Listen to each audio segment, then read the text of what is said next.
Senhor, igreja. Bom, como já foi apresentado, meu nome é Daniel Trindade. Vou dar um breve resumo sobre quem eu sou. Bom, eu sou formado em Química Industrial, eu sou mestre em Engenharia Ambiental, doutorando em Química de Materiais. Sou empresário, minha esposa está aqui, hoje nós moramos no Paraná, na cidade de Apucarana, fica no norte, do lado de Londrina e Maringá. Mas hoje nós estamos nos sentindo em casa, porque nós somos mineiros, somos daqui de Minas, de Governador Valadares. Estamos perto, mas aqui em BH, a gente ama, esse estado, porque o Paraná é bom, é muito bom, mas eu vou falar a verdade para vocês. Não existe recepção igual em Minas, e nem comida também. É uma maravilha a comida mineira e a recepção do pessoal daqui. Então é uma honra para mim estar aqui hoje, a convite. Pessoal, estou muito feliz por estar aqui hoje com vocês. Mas eu vou trazer um tema para vocês aqui hoje, que é um tema bem diferente. Esse tema ele gira em torno da ciência e da fé. Bom, muita gente acha que a ciência ela contradiz Deus, ela nega a existência de Deus. É uma das principais evidências de que Deus não existe. Mas eu estou aqui hoje para poder mostrar para vocês um ponto de vista diferente, um outro lado da moeda. Eu vou mostrar para vocês que a própria área da ciência, tudo que nós vemos no universo e na vida, elas trabalham para que eu e você tenhamos vidas. Como isso? Nós vamos ver que existem características no universo e na vida que são tão específicas e complexas que se elas fossem alteradas, por o menor que fosse, a vida no planeta Terra seria hostil e não existiria.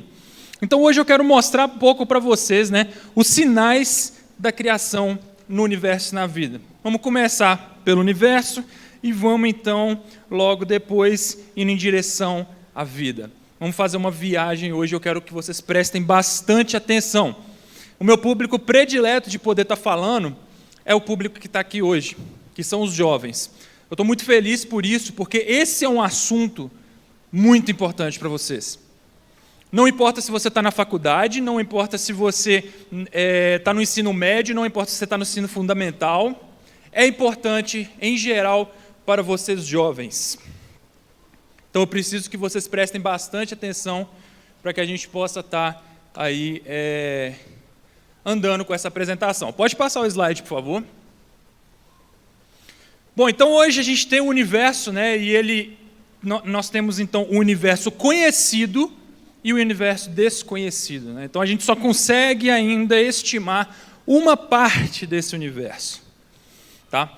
Quem aí já ouviu aquela música que diz, quão grande é o meu Deus? Levanta a mão aí, pessoal. Todo mundo aqui já ouviu quão grande é o meu Deus. Mas você realmente consegue imaginar o quão grande é o seu Deus? Será que vocês já pararam para pensar enquanto cantava essa música, enquanto ouvia essa música, e vocês conseguiram em algum momento falar assim, quão grande é o meu Deus? Eu quero tentar mostrar um pouquinho do tamanho do nosso Deus para vocês. Bom, essa é uma imagem do universo. Está vendo cada pontinho desse aí, pessoal? Cada pontinho desse é uma galáxia. Estima-se que no universo conhecido, nós tenhamos hoje 100 bilhões de galáxias, contendo cada uma dessas galáxias, cada galáxia contém, em média, 100 bilhões de estrelas, cada uma delas.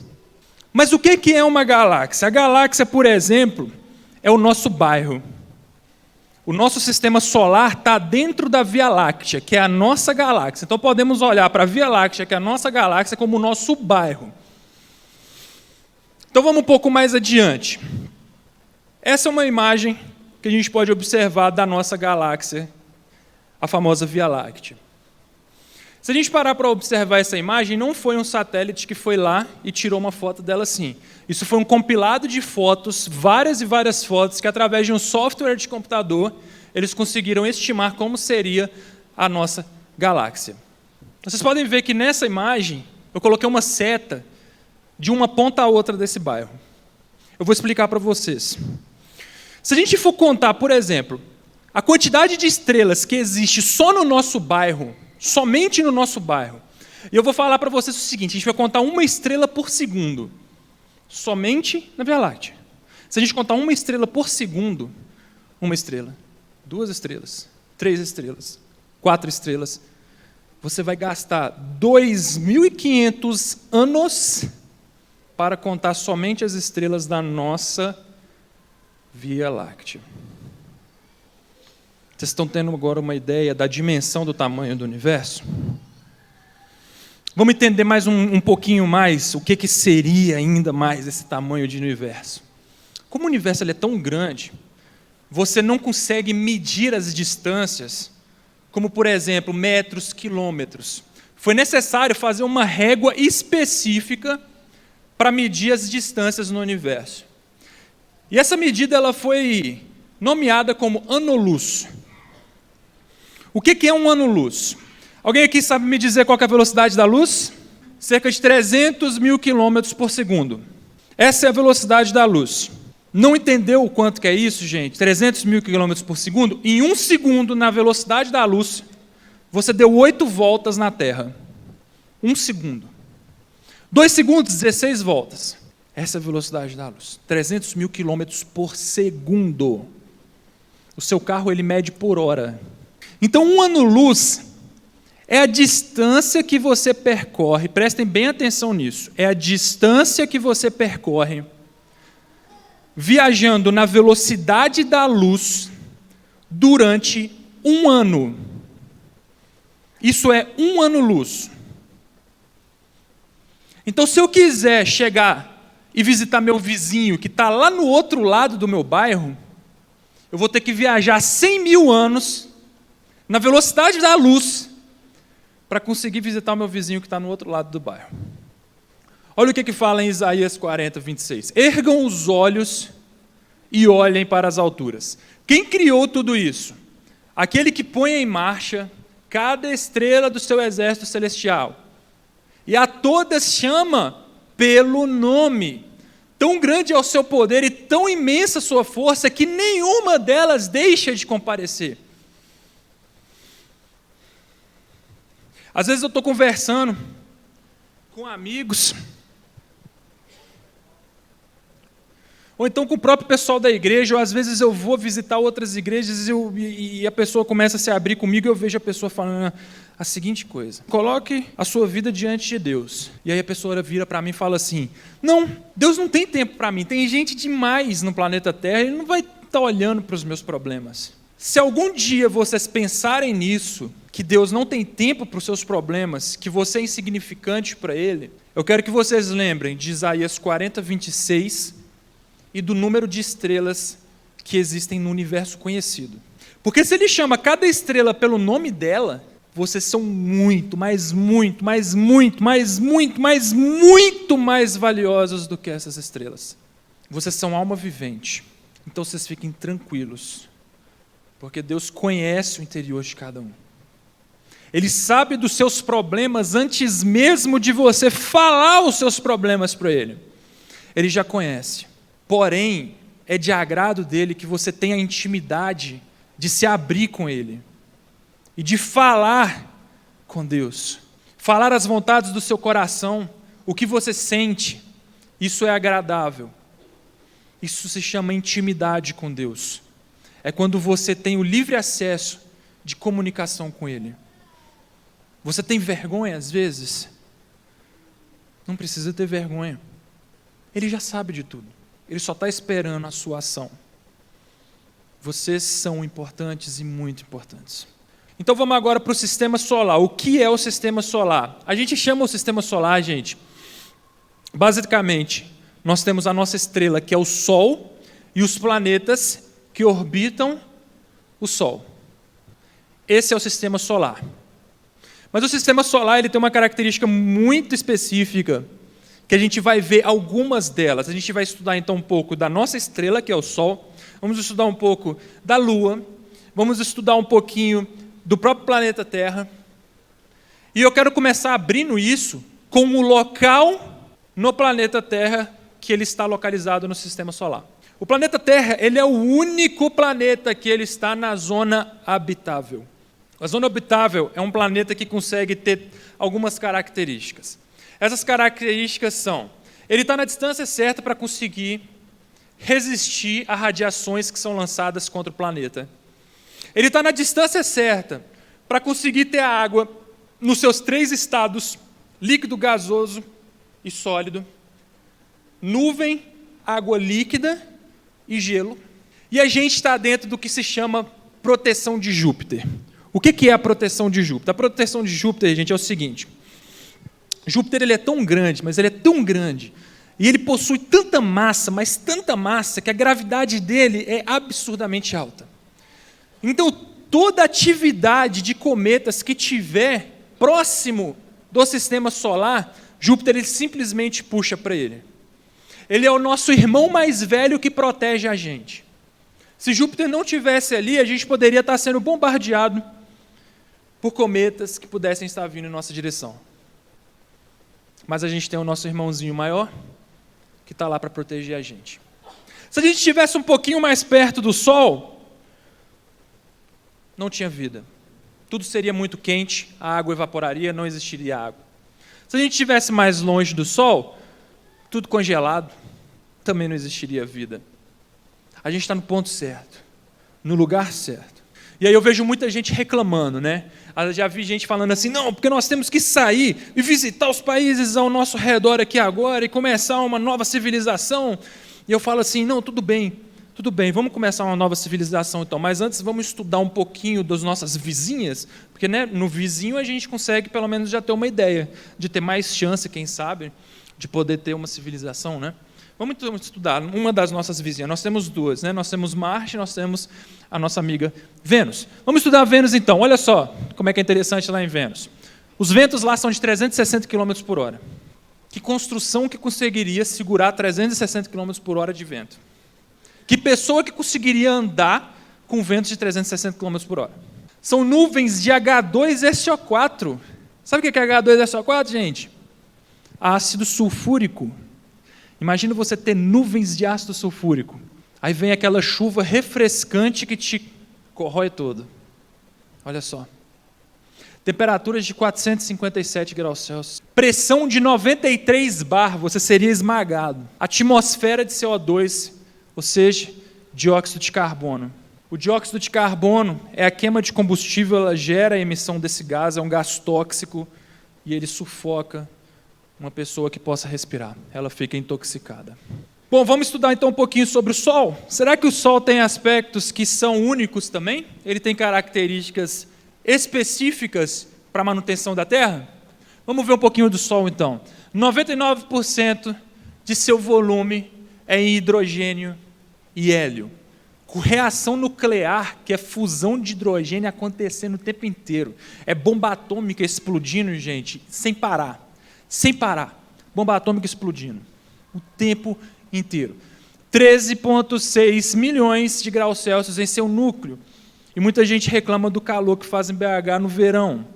13,6 milhões de graus Celsius em seu núcleo. Eu não consigo nem imaginar o que é essa temperatura. Luz demora cerca de 8 minutos para chegar à Terra. Sabe o que isso quer dizer?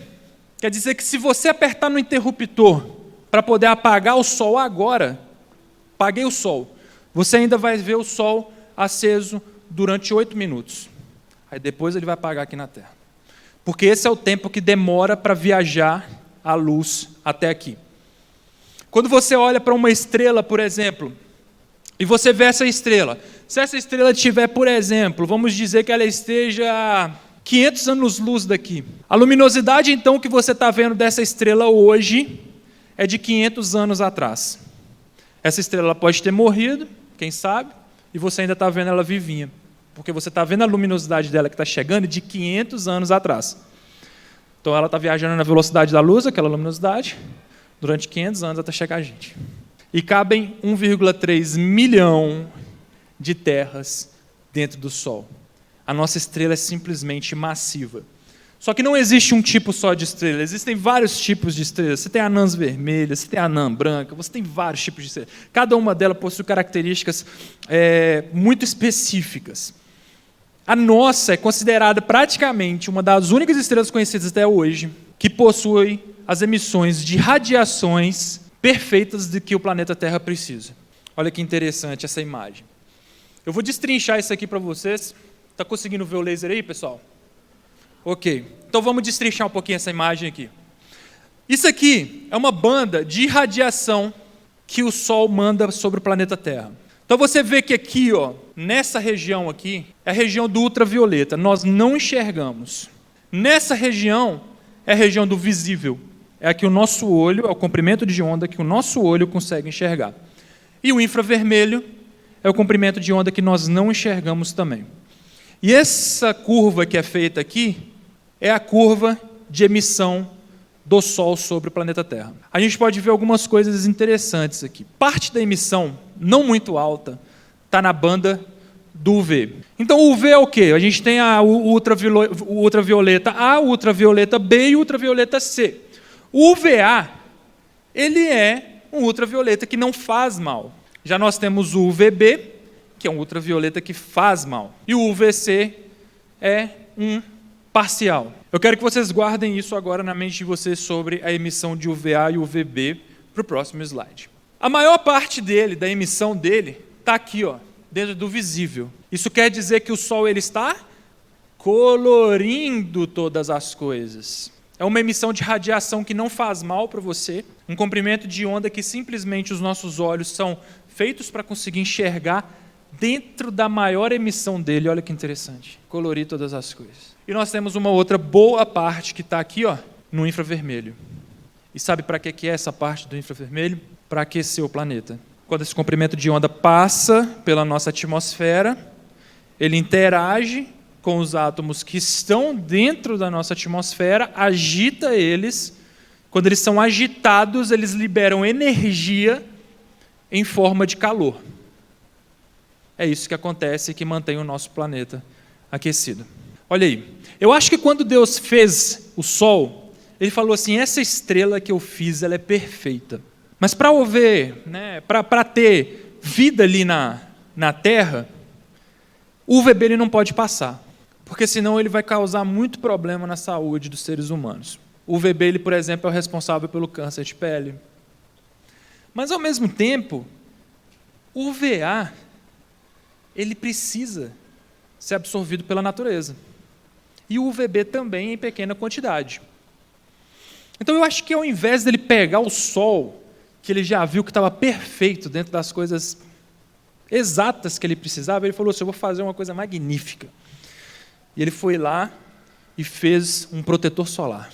Ele colocou um protetor solar na nossa atmosfera, que é chamada de camada de ozônio. E é simplesmente incrível, porque ela barra o que tem que ser barrado e deixa passar o que é necessário. Ah, Daniel, mas por que a gente está tendo problema, então, de câncer de pele em determinados locais? Ação humana, gente. Nós, humanos, com as nossas geniais invenções, estamos destruindo a criação de Deus. E isso tem feito com que problemas tenham surgido. Altas emissões de gases, buracos na camada de ozônio, por aí a gente vai adiante. Olha aí tem uma imagem interessante, que é uma explosão solar. Você pegar uma explosão solar dessa assim, gente, essa explosão ela é várias e várias e várias e várias vezes maiores do que o planeta Terra. Ela é simplesmente massiva. Uma explosão dessa é gigantesca. E quando acontecem essas explosões solares, acontece o que a gente chama de ventos solares. Então, essa explosão ela empurra partículas subatômicas, ou seja, prótons, neutrinos, elétrons e por aí vai. E essas partículas elas viajam pelo espaço em direção a todos os planetas que estão ali, né, no sistema. E nós somos alvo também.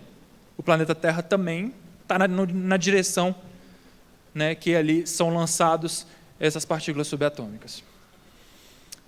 E aí? Como é que se resolve um problema desse? Tanto a camada de ozônio que vocês viram atrás, quanto esse próximo exemplo que eu vou mostrar para vocês adiante, isso se chama dentro, né, do estudo da ciência, do design inteligente, ele se chama anteevidência. É algo que precisou ser antevisto para aquele problema já ser resolvido desde o início. Porque se aquele problema não tivesse sido resolvido desde o início, a vida não existiria. Em outras palavras, se a camada de ozônio já não tivesse perfeita ali, o ser humano não tinha conseguido viver. Então precisava desde o início já ter um protetor solar. A mesma coisa para resolver o problema dos ventos solares. Vamos ver o que acontece então para poder resolver o problema dos ventos solares? Olha só, no núcleo do nosso planeta, nós temos basicamente uma esfera de metal. E essa esfera de metal ela possui dois metais principais, que é o ferro e o níquel. Esses dois metais eles possuem uma propriedade muito importante, que a gente chama de propriedade magnética. Então, eles fazem uma liga metálica um com o outro, o ferro e o níquel, uma liga perfeita, e essa esfera, ela causa o que a gente chama de campo magnético. O campo magnético é o que pega a sua bússola, por exemplo, quem já viu uma bússola, e faz a sua agulha apontar, por exemplo, para o norte. Então, ele pega e se alinha com a direção do campo magnético da Terra. O campo magnético, ele simplesmente vira um escudo invisível. E aí, quando esses ventos solares eles vêm em direção ao planeta Terra, eles batem no campo magnético e são repelidos. Se não tivesse esse campo magnético desde o início, teria vida na Terra? Não teria vida na Terra. Isso é o que a gente chama de antevidência. E acontece algo incrível quando ocorre aquilo que vocês estão vendo ali, que é esses ventos solares baterem então no campo magnético. Acontece isso, a aurora boreal. Eu fico maravilhado quando eu olho para a aurora boreal, porque, para mim, como químico, ver o que está acontecendo ali é simplesmente uma reação maravilhosa. Eu costumo dizer que Deus ele coloca assinaturas dele no universo e na vida, as quais a gente, quando enxerga, a gente possa ver aquela assinatura e falar, caramba, isso é incrível. Eu acho que a aurora boreal foi uma dessas assinaturas que Deus colocou. Ele falou assim, eu vou fazer um campo protetor para a terra, e quando eu proteger a terra, vai soltar algo luminoso no céu. E o ser humano ele vai passar gerações tentando descobrir que fenômeno é aquele, e no dia que eles descobrirem, eles vão ficar de boca aberta. E aí ele colocou aquele espetáculo no céu, colocou aquela maravilha. Precisava ser luzes tão bonitas, cores tão bonitas. Aquilo ali que está acontecendo, gente, aquele comprimento de onda ali poderia sair no ultravioleta, poderia sair no infravermelho, e a gente não enxergaria, mas ele sai na banda do visível, é para a gente ver. Então, os orbitais do oxigênio e do nitrogênio, que é basicamente a composição que nós temos no ar que nós respiramos, eles são calibrados quando ocorre essa reação do campo magnético com os ventos solares. E aí, quando você calibra esses orbitais, o que acontece? A liberação de energia do oxigênio e do nitrogênio é em forma de fóton, que é a luz. Agora a gente vai entrar aí na Lua. A Lua é algo, gente, que eu espero que eu explicando isso aqui, quem não tem o conhecimento, possa, a partir de hoje, olhar para a Lua com um ponto de vista diferente, porque a Lua ela é simplesmente incrível. Ela é maravilhosa. Ela faz algo, né? Ela é com a Terra, que a gente chama de pêndulo de estabilização. Ao mesmo tempo que ela é o pêndulo de estabilização, né? Por que se chama pêndulo de estabilização? Porque se você não tivesse a Lua com uma interação gravitacional junto com a Terra sairia girando sem controle. Sairia igual um peão sem controle por aí. Mas ela faz o pêndulo de estabilização da Terra. Além disso, ela faz uma inclinação de 23,5 graus no planeta Terra. Então, imagina o seguinte, a Lua é esse controle. Liga uma linha invisível aqui agora, do controle até o planeta Terra, que está aqui na cabeça do microfone. Então, tem uma linha ligada aqui. Se eu pegar e tombar a Lua, o que vai acontecer? A Terra ela também vai ser tombada. Então, essa linha invisível que a gente está falando, que está acontecendo aqui, é basicamente uma interação gravitacional também. Essa inclinação ela é muito importante, porque tanto a inclinação quanto a rotação da Terra, elas fazem o quê? A duração dos nossos dias, as estações do ano, Daniel, a duração dos dias, 24 horas, não tem nada demais. Tudo bem, gente. Tenta colocar um dia seu recebendo luz solar durante várias e várias e várias horas. O planeta superaquecia. Tenta fazer o contrário, longas noites. O planeta seria super frio. Então nós temos duração de dias perfeitos, que mantém a temperatura do planeta estabilizada em cerca de 19 graus Celsius, que é a temperatura que mantém, então, aí, o nosso planeta estável para os animais, para as plantas e para as reações acontecerem. Além de mais, também há o controle sobre as marés da Terra. Então, a interação gravitacional da Lua controla as marés dos mares. Então, Gênesis 1, 16 a 18 diz o seguinte: Disse Deus: haja luminares no firmamento do céu para separar o dia da noite. Sirvam eles de sinais para marcar estações, dias e anos. E sirvam de luminares no firmamento do céu para iluminar a terra. E assim foi. Deus fez os 2 grandes luminares, e agora eu quero que vocês prestem atenção nisso. Daqui para frente, prestem bastante atenção. O maior para governar o dia e o menor para governar a noite. Fez também as estrelas. Eu sempre gosto de falar nessa parte, de Gênesis 1, 16 e 18 aí, 2 coisas que me chamam a atenção. Uma delas fez também as estrelas.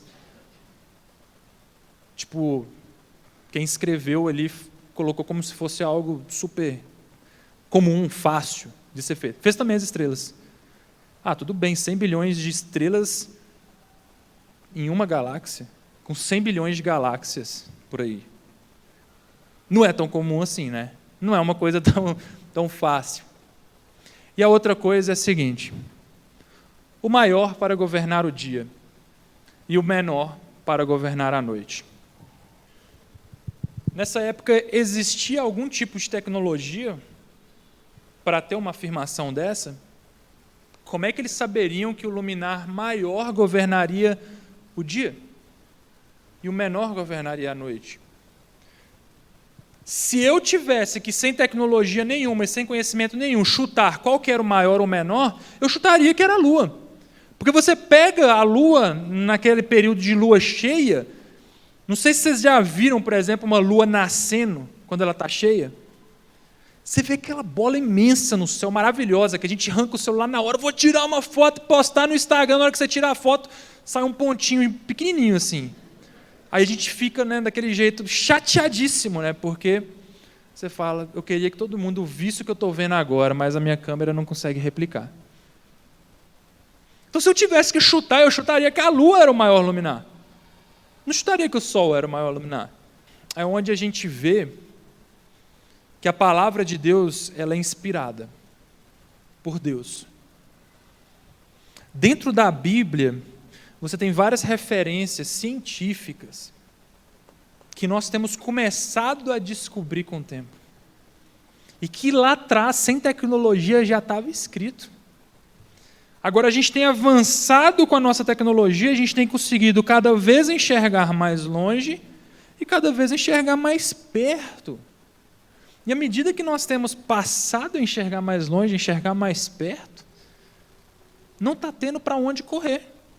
Porque tudo aquilo que é conhecido e aceito hoje, por exemplo, pela academia, está sendo desmantelado. O avanço da tecnologia tem colocado em xeque essas coisas. Temos passado a compreender coisas que não compreendíamos antes. O James Webb mesmo é um grande exemplo disso. Função principal da montagem do telescópio James Webb, que foi lançado esse ano, está no site da NASA. Missão principal: descobrir o princípio de todas as coisas. O telescópio mandou uma foto. Essa uma foto do espaço profundo, que é a câmera do James Webb, ele possui 4 câmeras, que é a câmera dele responsável por tirar as fotos para enxergar o mais longe de todas as coisas, causou uma revolução gigantesca no meio acadêmico, onde começaram a sair diversos tipos de papers explicando que aquela foto com o que foi detectado lá, os elementos que foram detectados, a distância que aquilo estava, ou seja, à medida que nós conseguimos ver a distância daquilo, nós sabemos da época, conseguimos datar. Quando você está vendo aquela estrela, por exemplo, isso tudo colocou em xeque o que era apresentado. E aí sabe o que aconteceu? Foi engraçado porque isso, quando foi lançado, a gente falou sobre isso no grupo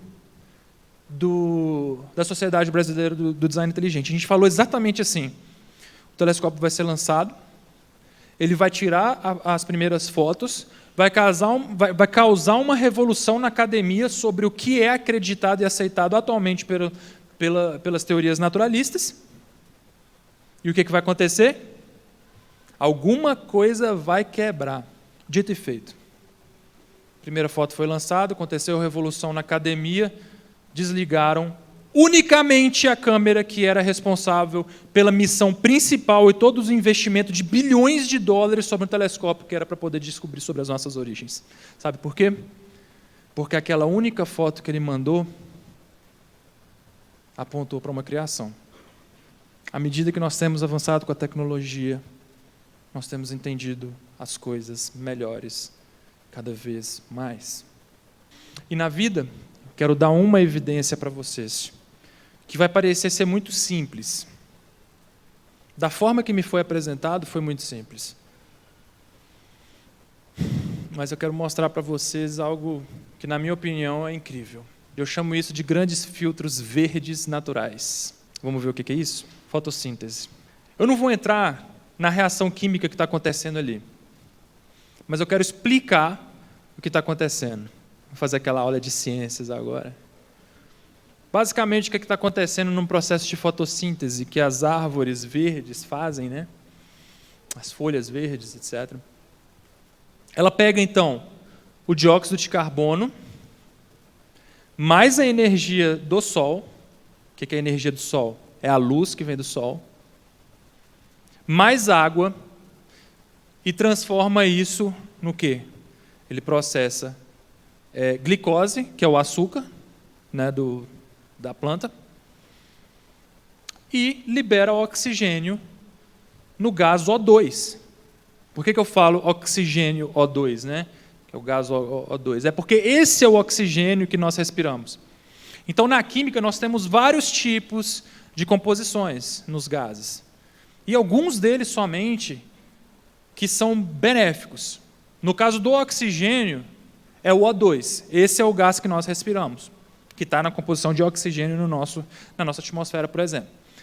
Ela simplesmente pega um gás tóxico, ela transforma esse gás tóxico com o auxílio da luz do sol que a gente estudou lá atrás, que é necessário exatamente para processos como esse, e faz alimento para a planta, que depois vai ser usada até por outros animais também, e libera oxigênio, cara.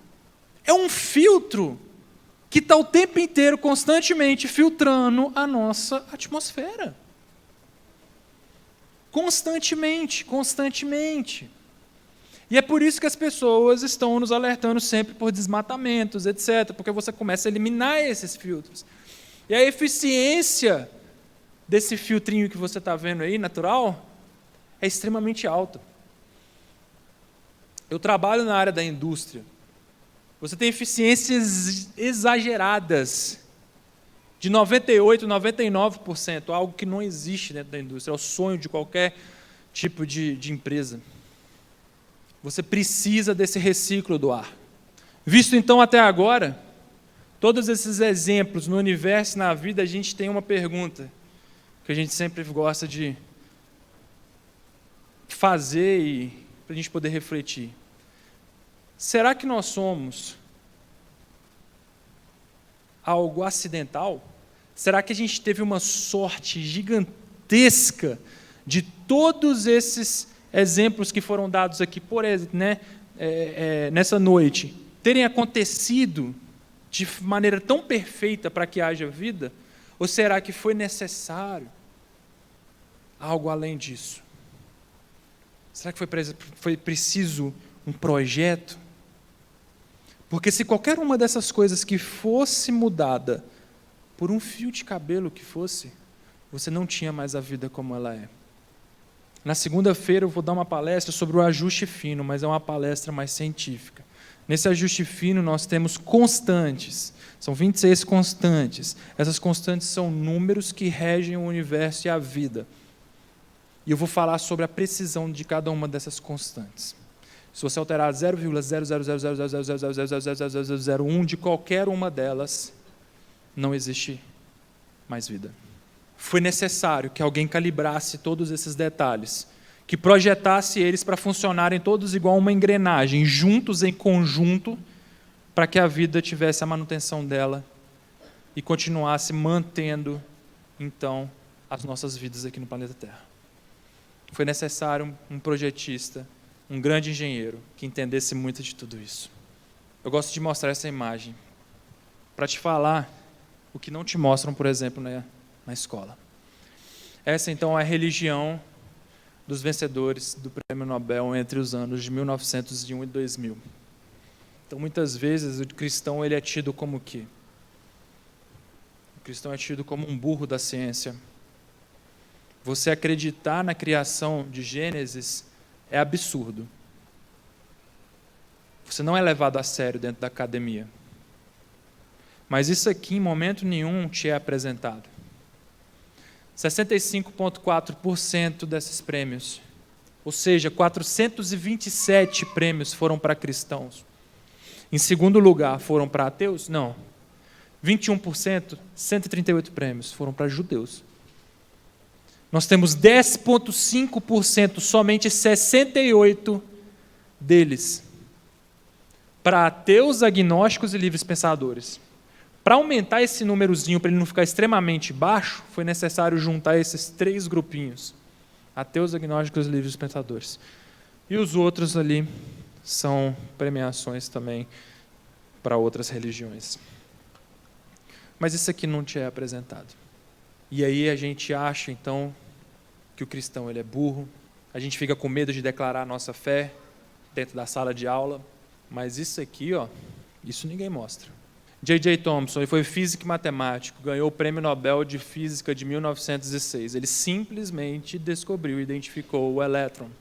Ele falou o seguinte: a verdade que é enfatizada por cada avanço da ciência é que grandes são as obras da aleatoriedade, grande foram a nossa sorte, foi a nossa sorte, grandes são as obras do Senhor. Isaac Newton, não preciso nem falar, todo mundo conhece. O mais belo sistema do Sol, planetas e cometas, só poderia advir do conselho e domínio de um ser inteligente e poderoso. Louis Pasteur, ele é químico da minha área, ele foi quem fez o processo de pasteurização. Então, quando você tem o seu leite em cima da sua mesa de manhã, que está escrito leite pasteurizado, ele que desenvolveu o processo de pasteurização. E ele me marcou muito, não porque ele é da minha área, mas porque essa pequena frase dele faz muito sentido. Pouca ciência nos afasta de Deus, muita nos aproxima.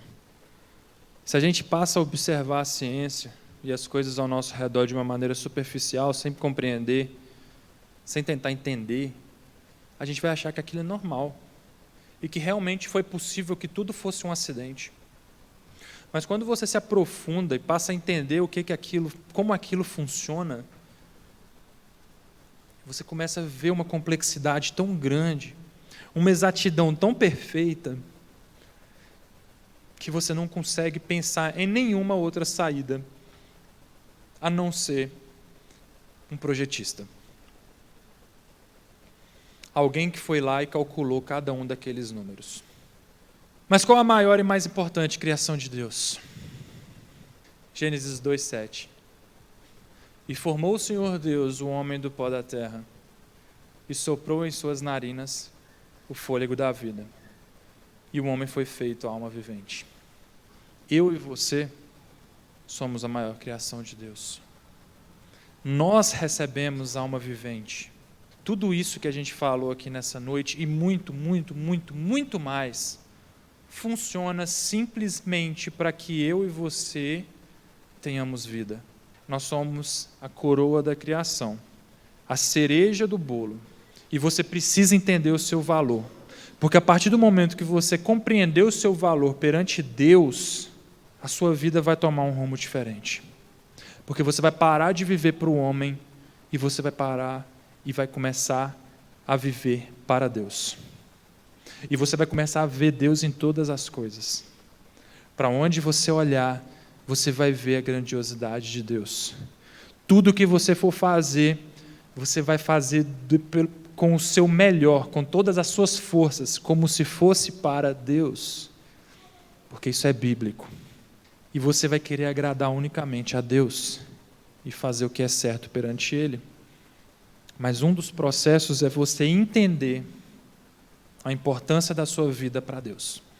Todas as coisas funcionam para que você consiga respirar dia após dia. Para que você tenha vida. E o que você está fazendo com a sua vida? Você tem reconhecido Deus? Você tem aproveitado o seu tempo de uma maneira que agrade a Deus? Ou você tem perdido o seu tempo? Gastado ele, jogado no lixo? A gente precisa se vigiar constantemente, diariamente, para que as nossas vidas não caiam numa robótica, a qual fique sem propósito, a qual o nosso relacionamento com Deus se esfrie e fique morno. Um relacionamento morno, gente, você não está com Deus. Em cima do muro, você não está decidindo se você está com Deus. Enquanto você está em cima do muro, você está lá, você está lá fora. Se você não tomou um posicionamento com Deus ainda, busque tomar esse posicionamento. Se a ciência para você é uma lacuna na sua fé hoje, é uma dúvida que você tem, algo que está sem respostas, igual eu já estive nesse ponto um dia, busque entender isso. Romanos 1, 20 e 22. Porque os atributos invisíveis de Deus, isto é, o seu eterno poder e a sua divindade, claramente se reconhecem desde a criação do mundo, sendo percebidos por meio das coisas que Deus fez. Por isso, seres humanos são indesculpáveis, porque tendo conhecimento de Deus, não o glorificaram como Deus, nem lhe deram graças. Pelo contrário, se tornaram nulos em seus próprios raciocínios, e o coração insensato deles se obscureceu. Dizendo que eram sábios, se tornaram tolos. Claramente se reconhecem, claramente se reconhecem, claramente se reconhecem. Não é reconhecido nas entrelinhas, você não tem que fazer força para reconhecer. E você tem dado a honra devida a Deus, você tem dado a glória devida a Deus. Diversas pessoas fazem o quê? Não dão a honra e a glória devida a Deus. Dão a honra e a glória devida aos homens, a teorias naturalistas, e tira o que é de Deus e passa a dar ao homem. E aí o que acontece no final? Achamos que somos sábios, que somos inteligentes, que somos algo a mais, ou damos todo o crédito a cientistas que se dizem estar no topo do mundo, mas no final o que acontece? Se tornam tolos. Passe a olhar de uma maneira diferente para as coisas ao seu redor. Reconheça a criação de Deus. Veja como as coisas funcionam. Eu gosto de deixar algumas referências para quem tem interesse de tentar entender um pouco melhor os assuntos que foram ditos aqui. Então, são algumas recomendações de livros. Nós temos A Caixa Preta de Darwin. Esse livro eu só recomendo para quem realmente é da área acadêmica, nessa área da ciência, principalmente de biologia e bioquímica. É um livro pesado cientificamente, mas é um livro extremamente bom. Para aqueles que querem iniciar o estudo nessa área, eu recomendo então o Fomos Planejados, do Marcos Eberlin, o Como Tudo Começou e o Gênesis 1 e 2, que são do Adalto Lourenço. São livros fáceis de compreensão, muito claros na leitura e que vão dar um bom embasamento para você científico e bíblico sobre um Criador e por que foi necessário um Criador.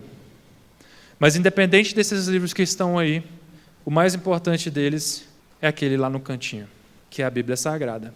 Esse é o livro que vocês têm que meditar de dia e de noite. Não adianta vocês estudarem a área da ciência se vocês não tiverem o baseamento bíblico. O baseamento bíblico vai abrir a compreensão de vocês. E a partir desse baseamento que vocês vão conseguir tomar a decisão que vocês têm que tomar no final.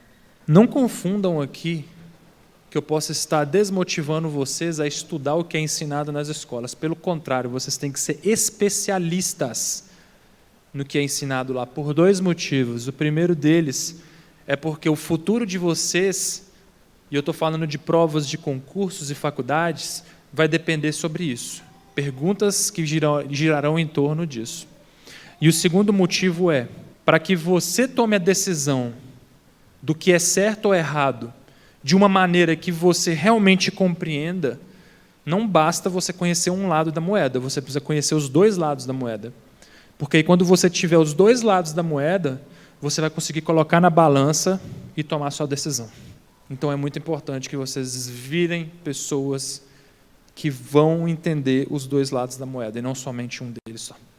2/3 dos jovens abandonam a sua fé quando entram na universidade. Isso é um estudo. 2/3, gente, é de 6 a 7 a cada 10.